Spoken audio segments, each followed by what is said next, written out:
بسم اللہ الرحمن الرحیم۔ شروع اللہ کے نام سے جو بڑا مہربان اور نہایت رحم فرمانے والا ہے۔ حضرت واصف علی واصف صاحب کا کلام تھوڑا سا بھرے بھڑولے سے انتخاب کیا ہے، امید ہے آپ لوگ پسند فرمائیں گے۔ واصف مڈ قدیم دا بردا، اج دی گل نہ کردا، اے الست نو ڈھونڈن چلیا، نہ ڈھونڈے تے مردا۔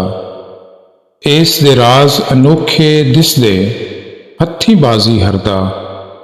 واصف یار نے سبق پڑھایا، او جیوندا جو مردا۔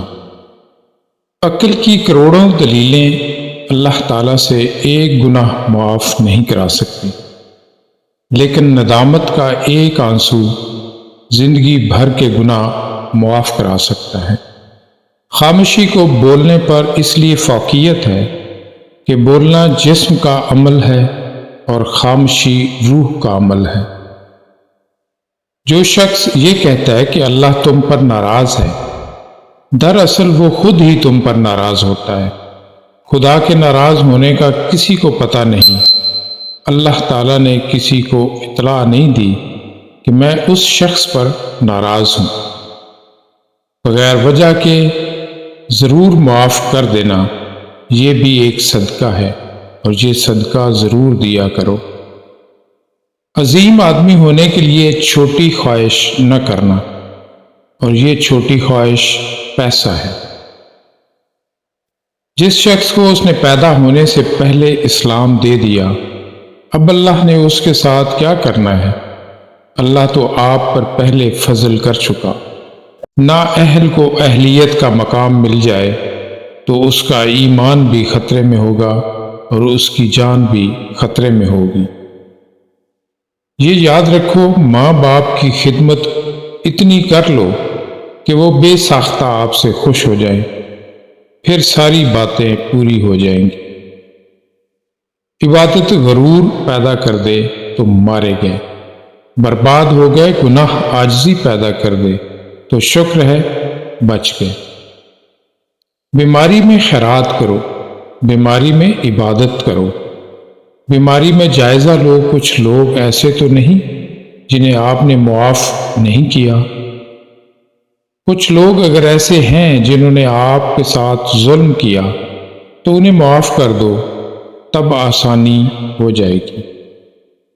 اللہ مہربانی فرمائے رکھے کہ زندگی انسان کی خدمت میں گزرے، حضور صلی اللہ علیہ وآلہ وسلم کی محبت میں گزرے، اللہ کی عبادت میں گزرے، اور زندگی میں رکھا ہی کیا ہے۔ احسان کا معنی یہ ہے کہ جو آپ کی طرف بری نیت سے آیا، وہ آپ کی طرف سے اچھا عمل لے کر جائے۔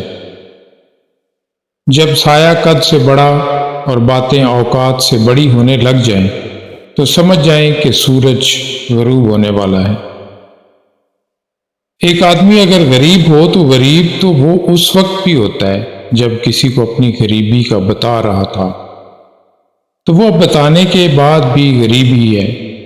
تو بتا کے اس نے کیا کیا؟ پریشانی حاصل کی۔ غریبی کو بتانے سے بچ جاؤ، برداشت میں رکھو تو پھر پریشانی نہیں ہوگی۔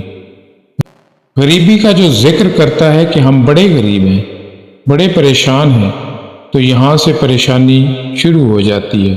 غریب ہیں تو کیا ہوا؟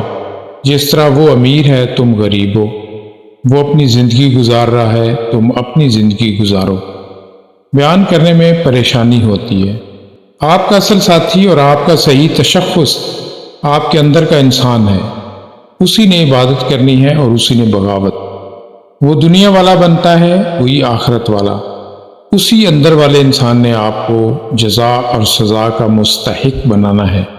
فیصلہ آپ کے ہاتھ میں ہے۔ آپ کا باطنی آپ کا بہترین دوست ہے اور وہی بدترین دشمن۔ آپ خود ہی اپنے لیے دشواری سفر ہو اور خود ہی شادابی منزل۔ باطن محفوظ تو ظاہر محفوظ۔ ایک توبہ کے ساتھ 70 سال والا کافر مومن ہو سکتا ہے۔ اگر کلمہ پڑھ لیا تو پرانا کافر پکا کافر پکا مومن ہو سکتا ہے۔ اب آپ لوگ اپنی بات دیکھیں کہ کلمہ پڑھتے پڑھتے تھک گئے ہیں، کیا ابھی مومن ہوئے کہ نہیں؟ اپنے آپ کو مومن سمجھنے والا دوسرے کو ضرور مومن سمجھتا ہے۔